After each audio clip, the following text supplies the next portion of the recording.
Hi everybody, welcome back to the Our Smiling Faces podcast, and I'll get it in straight away. It's sponsored by Guglielmo Clothing and GEORDie Gifts.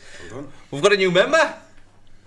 I'm assuming you mean me here. I'm looking at Mark's crotch here. I was just checking. Mr. Stephen Best is a full-time member of the ADUSF podcast now. Fully fledged, that's it. Fully fledged, he's done his initiation. Like Danny Simpson, kind of a loan spell, successful trial. Well, that's I don't know about successful. He never went to court, did he? That's Allegedly. We thought it was going to be like a Remy situation where Bessie was going to piss off somewhere last minute. Yeah. But he's here.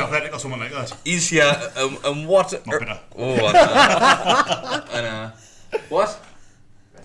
Messi won Ballon d'Or. Messi won Ballon d'Or. We knew that last week. That was obvious, wasn't it? Yeah.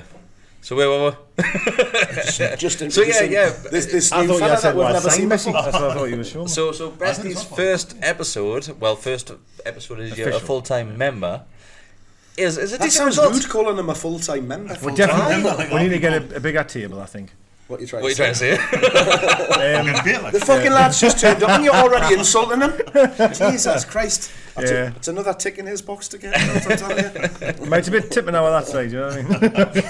I can see so. Weaving through the roof. I'm just kidding. So yeah, I think to be honest, I just think we need like some sort of studio, never mind a bigger table. Yeah, we need two nice. settees, don't we? So we can just sit on opposite settees of each other. That's what we need. Like something or something like that. Something like that. Just Get better. in touch. We'd have to have them V-shaped.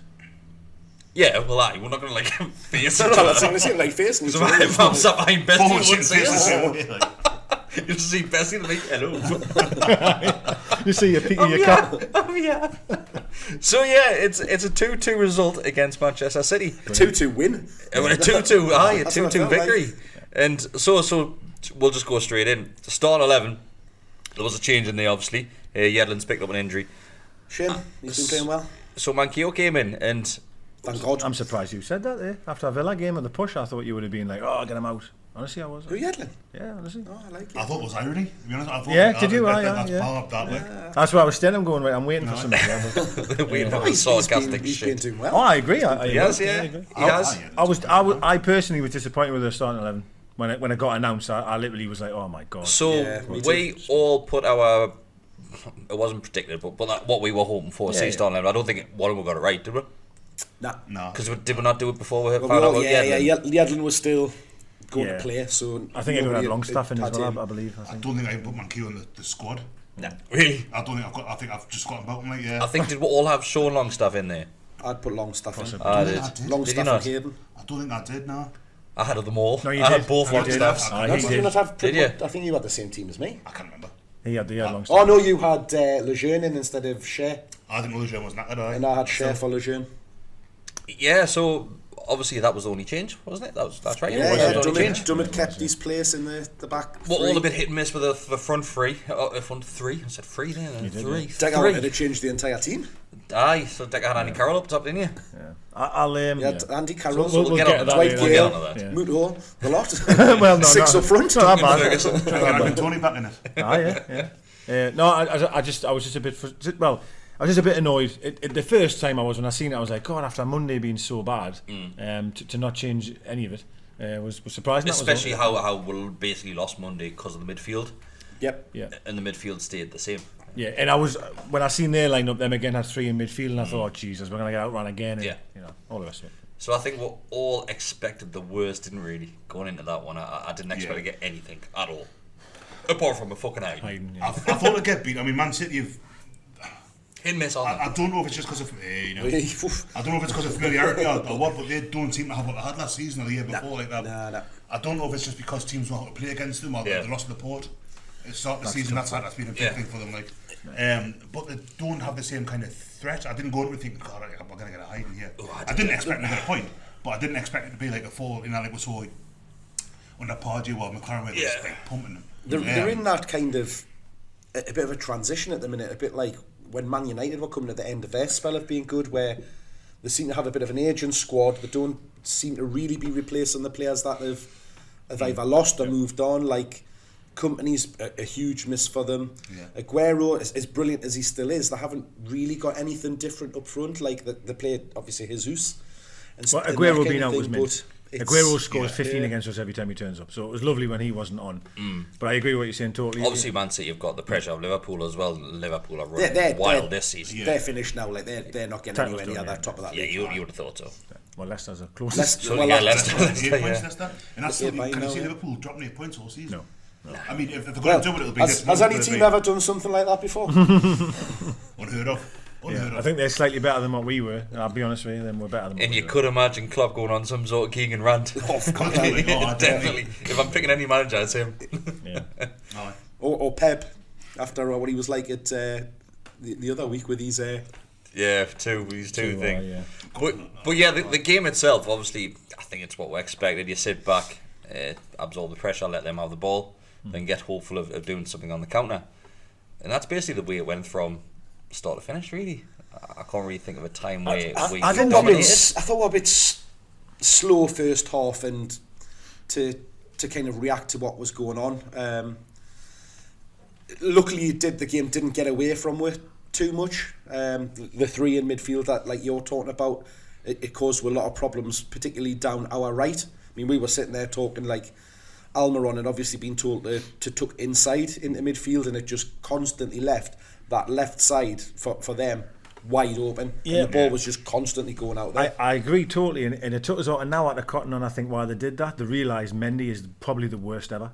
So he is absolute shite. I thought he'd be brilliant as well. And I feel as if the game plan was like what teams used to do when we had Mike Williamson. Let's press everyone else, but when he gets it, just let him have it. And we almost all shuffled, I agree, and left that side open. Dangerous for Sterling, I'll admit that. But every time Mendy got it, he must have touched the ball more than any of that player on the pitch. It's because he just constantly stood there on the touchline and just waited for the ball. Yeah. But the thing is, it then allowed him, Silva, and Sterling just to play triangles constantly, and that's what was causing massive problems. Great. I think he's brilliant. Unbelievable. I said the lads at work, I was that worries us, that Silva is the player that worries us. I know I'm jumping, but when they took him off, I was clapping my hands. Yeah. I was like, happy days. But again, he's another one that's coming to the end of his shelf life kind of thing, in that he's still got it, but I was massively relieved when Bernardo Silva wasn't playing. But what a player to bring in his place. But we mentioned this about Almiron quite early on. We noticed when they were attacking straight away down that left hand side, Almiron was tucked in and basically sitting in between the two. He wasn't doing anything, was he? Right wing back and who was next one? Was Fernandez or Clark? One of them. He was sat like in between them, and I was thinking, is he being told to do that, or is he not know where he is on the pitch? I noticed that as well. It looks every single time they attack, he's sat in that position. There was a point in the first half where the lads I go with were like saying, what he's doing out there, but you see him sitting, as you say, like between the right back and the centre half, and the ball kind of it's serendipitously fucking ended up just in front of Almiron. That's some word, that. Closing down, I know. What a word that was. Yours comes out with how on earth did you get that word into this podcast? I don't even know what it means. I don't even. It's the name of a film, isn't it? New sign. I think it's a boat. Old wooden ship, isn't it? Is it? I think that's diversity. No, they're like a dance thing. Anchi Blanjo. But like the ball, luckily became like whoever, and Almiron was there to close them down. So it must be something that Bruce's credit where it's due to Bruce. I know like this is a very Bruce Lee podcast. Deka loves him. Hey. So no credit where it's due. Like he's obviously seen that and going, right, that's what we're going to do now. And he didn't like what you'd expect a winger to do. Something that like going back to Sissoko would never do. Would never like play with his fullback. Yeah. It was Jose Enrique, it was Santon. Sissoko just wouldn't have that kind of connection with him that like Jose Enrique had with like the good years where they kind of attack together, defend together. And Almiron didn't do it. He left Manquillo. And mine I heard after the match, he made Cicely Gallagher says Fernandez was telling Manquillo what to do at every step. Like he was controlling constantly. On top. But it worked, and I thought he had a pretty good game. He got caught out a little bit at times, but you got it, aren't you, against that shot? But I agree with Almiron totally, because I was sitting somewhere else and I had a totally different view of it this time.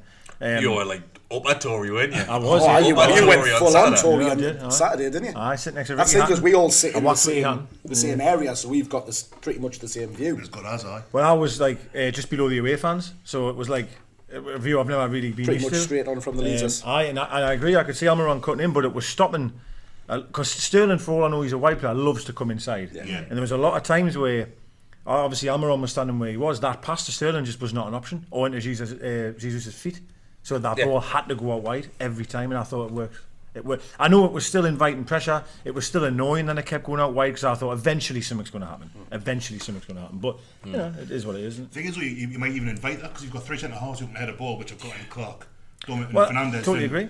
Keep the middle really compact and say get it out wide, and if you cross it, we'll deal with the cross. Because they're going to be Jesus in the air. Yeah, absolutely. 99 times 100, haven't you'd have thought. And I know you're saying we started slow. I thought Saint he broke Walker's legs immediately. He done a lovely lollipop and span, and Walker just snapped his ankles, and he was away. But again, it was a very poor shot. I have to be fair. It was very weak. But Newcastle seemed to carry more threat than they did last season against them. I agree. Although Man City had a lot of the ball, Newcastle broke more often and it seemed more effectively. It's the pace, isn't it? Pace. That's the main thing. That's what it boils down with that guy. You know what frustrated me a little bit? If Man City got a corner, I think they had about 4 corners in a row at one point. No.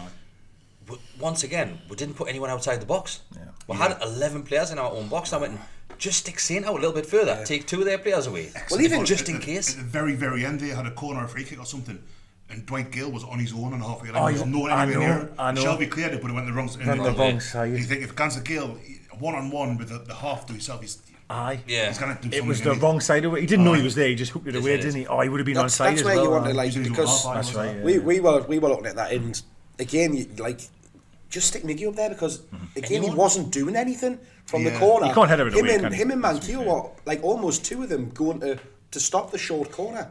Like at the front, it was like there's no point to have 2 of you there. Just go wander up there, take one of them away with you because you just invited 10 of them into your box. We've seen that against worse teams in Man City, haven't we? Every week I see now, there's no one stands up front, no matter who we're playing, which I disagree with. But there must be some sort of tactics that they've been working on, which pile out one and don't concede from a set piece. Just have bodies in the way. Must be. I mean, have we conceded? I know it's a daft, but have we conceded a set piece? Like did you not say I haven't this season? Have we conceded a set piece? Like from a corner? Like from a corner? We've conceded 2 on bloody Monday.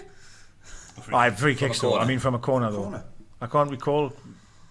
No, he's saying what happened. So then you want up front. Fuck it. If we're not conceding, we went through a spell a few years back where we were shocking at defending corners. We've got very good headers in the back 3 though, haven't we? Headers. Headers of the ball. I mean, more fancier names. Headers.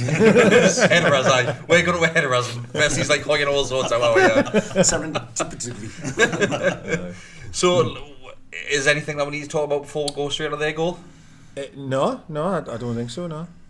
So their goal, it's taken well. It's another one where I thought as the game went on, it was another game like the Villa one where the second ball was landing to Man City every single time. That goal was just so bloody. Although they were doing well to move the ball, it was just so bloody lucky because it took 27 deflections and just fell to Sterling's feet. Well, it doesn't. Hayden makes a great tackle. He does, yeah. Then it falls to Silva, and Silva back heels it. Well, it eventually gets to the back heel. 3 of them just like it's like pinball. Pinballs, and then it falls to him, innit? Touch on by Silva, it's lovely. It's in the you've chaos. Got to be in those positions to score it, don't you? In that chaos that was happening, you mentioned, it's just like pinball. He within a split second had the composure to just back heel it to Sterling. It was quality, and the finish was Sterling tucks it in the corner. It was like Bergkamp. He opened his body up, and it's in the bottom corner. You know he's going to score. He's good enough to do that every time. Sterling. It was great play. It was a good goal. I do like Sterling. He is fantastic. I thought we were fucked when that went in. I thought that's it. About 5 minutes afterwards, it looked again. Told me mate said it's falling apart straight away. This Newcastle were ragged as fuck. And I thought that's it. They got the tails up, didn't it? Now.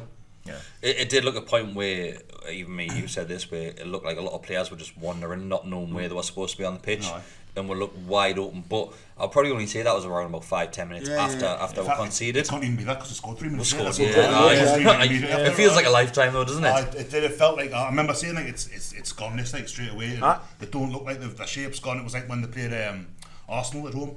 Arsenal got that goal and just Newcastle shape was like Willems was in the. In the wrong postcode. God knows where he was. Wasn't he? In Munchies, I think he was. It was just all over the place, and I thought it was going to do that again, but I just felt that City just got a bit more snappier, a bit more. Because truthfully for me, and people will disagree with this, but I think they're a bit boring to watch sometimes. City, they're a bit. Even I was like watching them. Going, Jesus Lord, just side. They're like the Arsenal used to be with just trying to walk it forward and playing those little triangles and stuff like that. When they get on the edge of your box, there's real issues because they turn it up really well, really well. And I do love the way they win possession back so quickly. Now, in the flip side, you look at when we were trying to pass it around at the back, it was embarrassing. Like, Dummett was getting it, fucking hell, giving it to Clark, bloody hell, going back to Dubravka.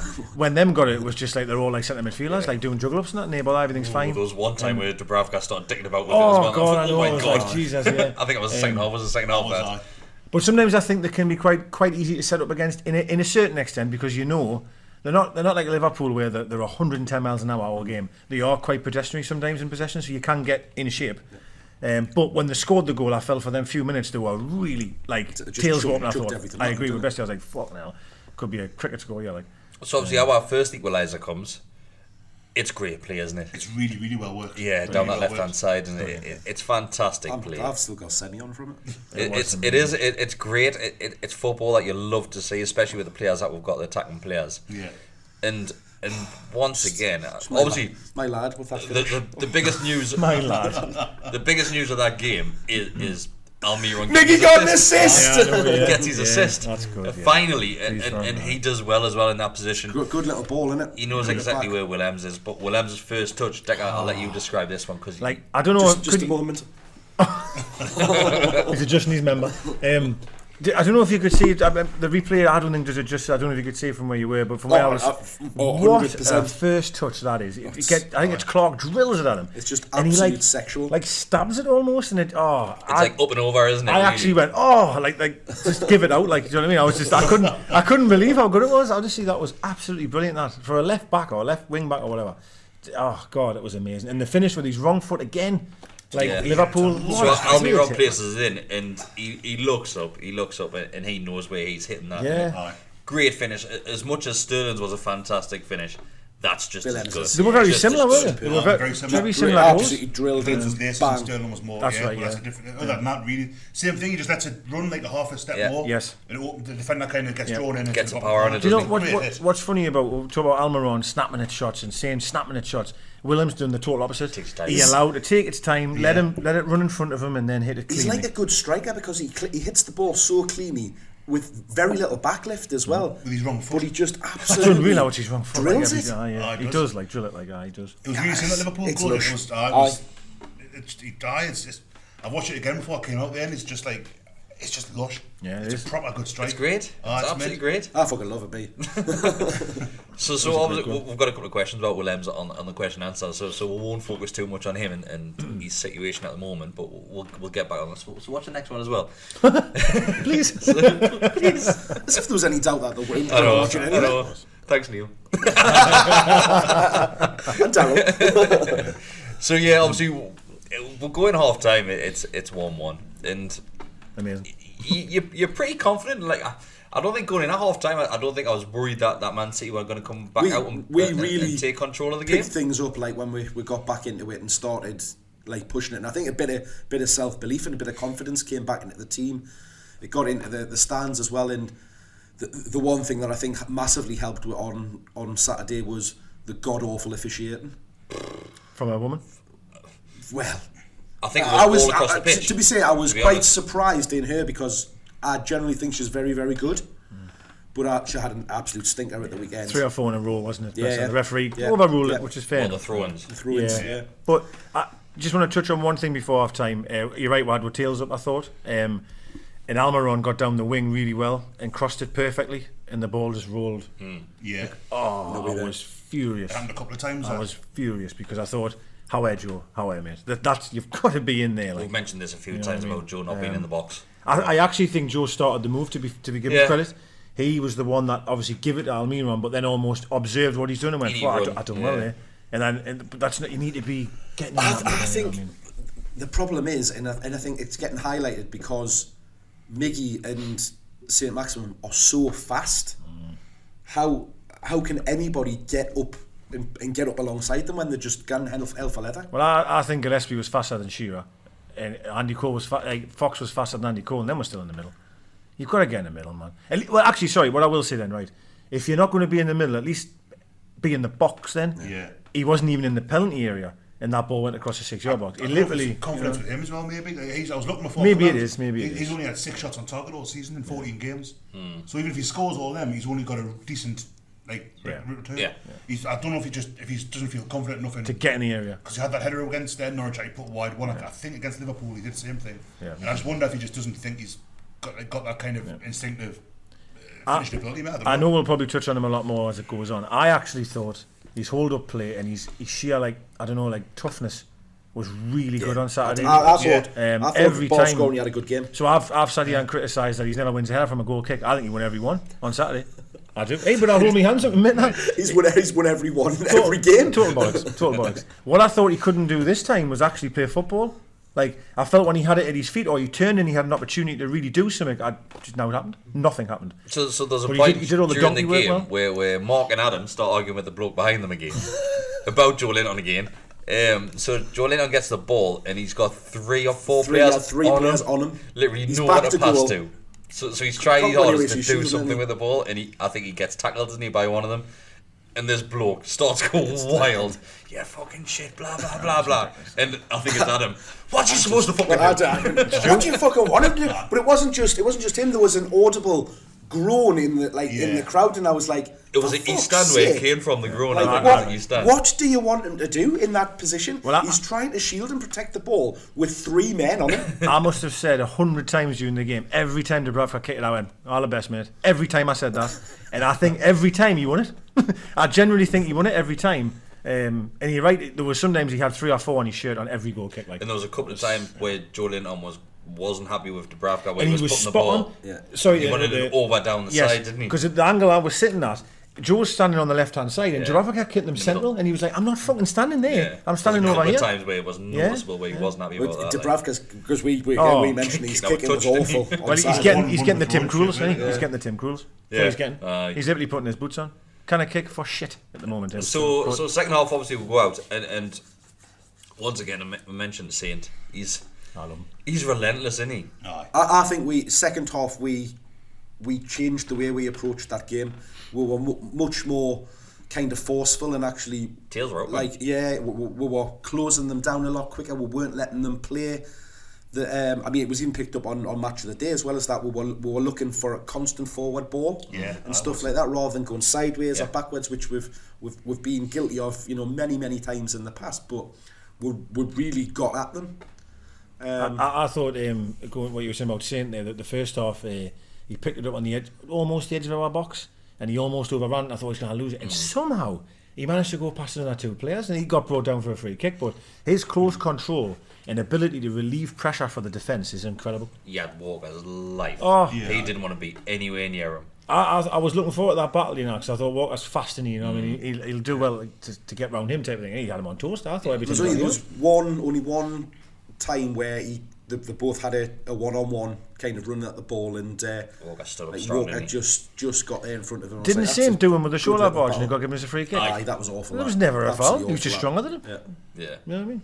But that was some of the stupid decisions that were given. So we'll focus on some of those decisions because it was shocking. I think it was throughout the game, and it wasn't just by one official. I think it was all three of them. All 3 of them. They couldn't get a throw in the right way.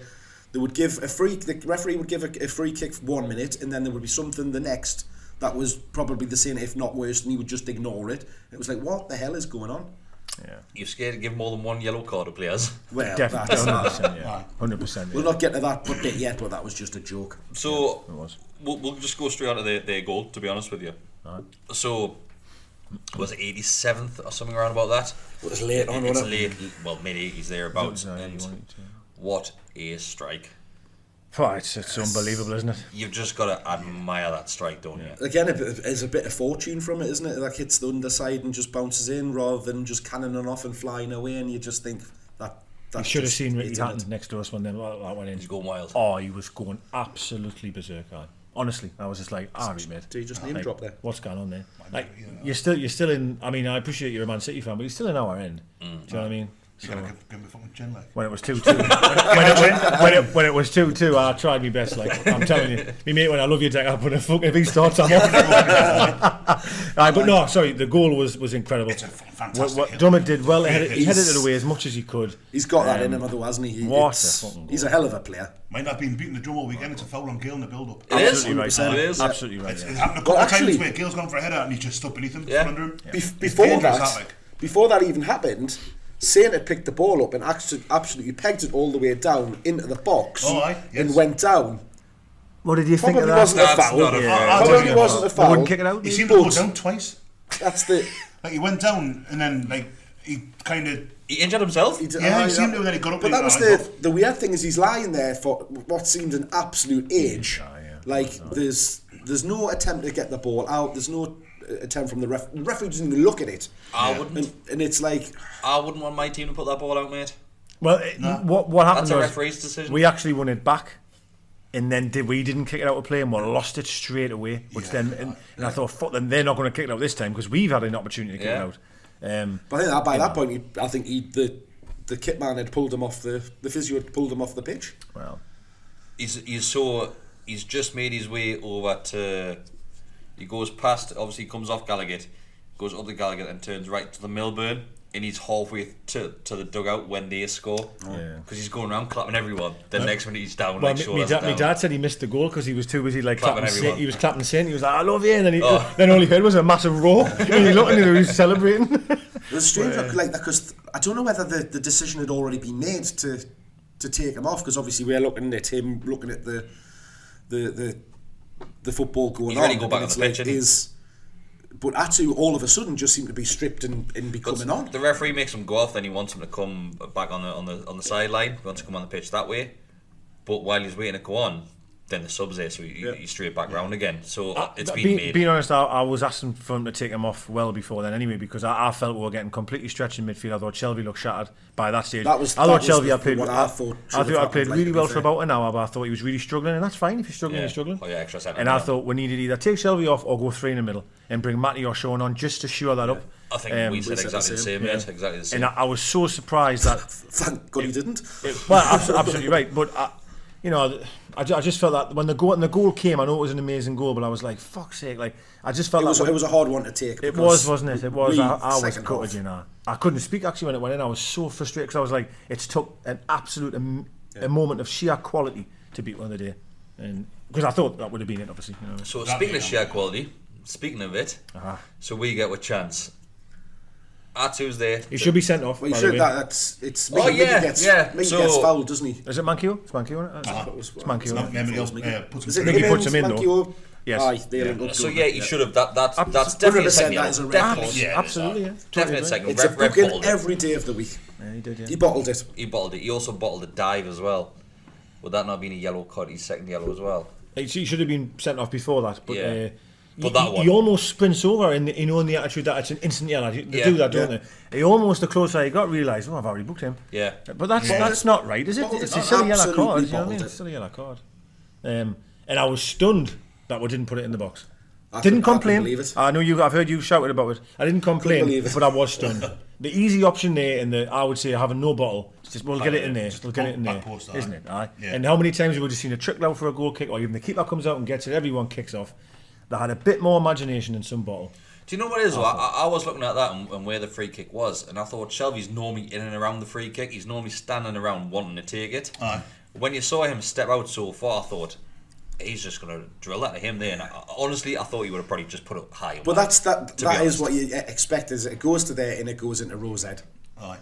How often do these come off? That technique was unreal, you know. The moving ball the way it was to get it in that corner was absolutely amazing. Keeper's at full stretch. Hits it exactly where you need to hit it. It just cuts it across it. That's important. It goes through so many players as well, and it's absolutely fantastic. I know De Bruyne's technically it's fantastic. He hits it on the volley and crossbar and in. But Jesus Christ, Shelby's is just as good the way. It's a good job it went straight in because we had about 8 players offside. I think I agree. De Bruyne, as in people think I'm biased because it's Newcastle, but I honestly think Shelby's is harder to score. I really do. I think De Bruyne has his foot on his chest and he's volleyed it, but the technique of Shelby's to whip that with enough bend through all them bodies into that corner. The way he hits really that, hard. Literally from where we're sitting, that's flying out. Yeah. But somehow it just goes perfectly into from behind the goal. View is side even better. I think from behind the goal it looks amazing. Like it's just a weird a weird technique and shot for it to get it across. Like it's that. going away from the goalkeeper as it goes in. I really felt we deserved it as well. I honestly did. I thought come back from twice as well against a team like that's absolutely tremendous. So we've decent. It was the player. It was, yeah. We've seen some. It's the least we deserved that goal. Like we've seen some decent goals, haven't we? Really, and obviously you've got Longstaff, you've got Willems. Yeah. That Shelby one's topped that all those for me. Like Willems was fantastic. The second, third, and fourth goal on Saturday, all of them were very, very good goals. Yeah, I thought all four were top quality goals. I really believe that. Like, so obviously after we score our second to equalise for the second time, how Sterling doesn't. Do you know when the ball's in the air coming to him from what a pass from De Bruyne as well, by the way. When that ball's in the air, it felt like about 2 weeks. Like I was like, oh my god, it's going to be a goal. Fuck, like, do you know what I mean? Everything's going through your head. It's like time stood still. I think it did for Sterling. It was like that one the other week where it was like in about the 93rd minute, and I can't remember what game it was. Bournemouth. He literally has a free header at the back post, full goal to hit, and not even close. But you've got to give huge credit to Dubravka. It's a fantastic save. It's not the first either. I mean, it's not the first. He made probably. He kept us in that game throughout. He made two off the bounce, saves, back to back. He made a save and then got up again, was big again. But you're never ever going to get something against Man City without your goalkeeper being decent, because you're not going to not have any shots against you because they're the best. Well, one of the best. All we're saying that they didn't really create that much. We never got ripped to bits. Not once did I go, this is definitely going to be a goal. Like, well, maybe that one. But that's 90 odd minutes in. Do you know what I mean? Like, I wouldn't say I ever felt we got ripped to pieces. You know what I mean? Like it was a. I want to give a special mention to Fernandes as well. He was outstanding. Outstanding. He won everything. Absolutely everything. Interceptions, loads as well. Campbell let score as well. Didn't he? I thought he was Fabian Shaw at one point. What a run. He loves getting up that right wing, doesn't he? What a run. And he's throw-ins as well. He loves a long throw-in. But the thing with when Sher does it, you think he's just going to hit this and probably hit it on target. When Fernandes starts to panic the further he gets on the field as well. You see him like looking for every touch he's going like shit. Nosebleed. No. I thought he had a fantastic game. He said something the day, I think it might have been, or maybe after the game, that he's really happy personally with how he's playing. Obviously the team's doing well, which is good as well. But he said that it's nice to have a run of games. Yeah. And I've said this, and this is not to have a go at Rafa at all, but I've mentioned years and years and years ago that I don't think we're good enough to chop and change like that. Players need to have a stretch of games, and I think you can see that with Fernandes. He's played 5 in a row, I think now. In every game, he's just getting better and better. Other than Villa, week after week, saying that he's the player that you should have in the team. He's solid. Get him in there, but he's just, for whatever reason, he just wasn't one of those first names on the team sheet. But thankfully, it looks like that's going to be the case. Obviously, we've got Cher back, Lejeune's back, Lascelles will be back in the new year, but then you've got Clark be playing well as well. Clark's you cannot drop Clark. Let's be honest. Dummett's the one that's got to drop out. Someone's going in January. One of those defenders is going. Well, I don't think it'll be Lejeune. It'll not be Clark. I'll not be Dummett. Sure. I don't know. I think it'll be Sure. I think if it's Lejeune, it's because a bit's coming, like a good bit. Yeah. Because things with him, it's the injuries. There's a little bit of the Woodgates or Ledley Kings here, where like he's a really good centre half. He's the best defender we've got at the club. Like, definitely. So if you had to pick one man of the match, we'll wrap it up. If you had to pick a man of the match, who are you going? We'll start with you over that side. Willems, okay. Besty? I hadn't even thought about this. Can I come back to order okay. Come back with that. Okay. Yours? We'll try and pick a different one each. Just pick Fernandes for me. So you went Willems, right? Okay. I was going to say Jonjo actually, but I'm not. I'm going to say. Oh, he said Willems, didn't you? So yeah, you did. You're allowed to agree with us once in a while. No, we've got to pick a different one. Yeah, well. Yeah, I'll go with Fernandes. Yeah, okay. That's a fair one. Yeah. Well, I'll go to Dubravka. Yeah. I'm going to go with Hayden. After we've just slagged his kicking off. No, he was great. Hayden was good as well. Dubravka was very well. Yeah. Do you agree? Not really. No. I don't want to go. He put a couple of really good. The one before the goal, he did that 3 or 4 times up the pitch where he just kind of swept his leg around it and taken the ball away from the man. I'm surprised no one said Shelby because Shelby had a good game. Shelby was. But let's give him some credit. He had a good game. Really good. He did an amazing block in the first half, edge of the box. He played some nice balls outside the footballs down the line. I think it was for Willems. I thought he was great, mate. I thought he worked hard. No, I thought he worked hard. Scored a screamer. There was still better players on the pitch. Maybe there was. Thanks for watching. That's not a bad thing. Thanks for listening. See you next week.